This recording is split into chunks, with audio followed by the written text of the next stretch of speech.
Good morning. We are in Luke, the 24th chapter, and we are finding that Jesus is risen. In the middle of Luke 24, though, in one of the appearances that Jesus makes, we encounter Cleopas and his companion walking from Jerusalem to Emmaus.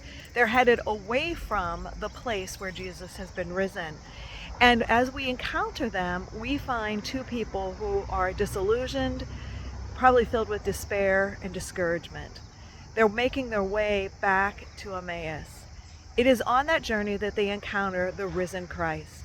But here's the catch: they don't recognize Jesus.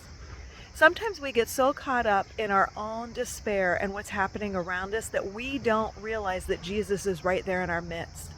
And so, friends, just as they were walking along and Jesus opened the word to them by talking about himself through the prophets and the law, so it is that we can encounter the living Christ as we open his word.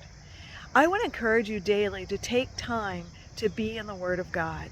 Because in those moments when you're feeling like, where is Jesus in what's happening in my life? We need to sometimes see how he is present in the lives of other people, for us to recognize that he is with us and we can see and know his encounter in our own lives. So, I want to encourage you to open the word today. Encounter the living Jesus Christ.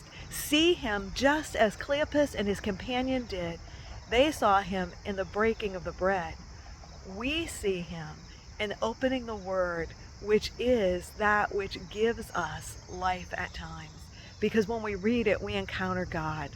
And so today, open your word, encounter the Jesus that you know is present with you, even when you're unsure.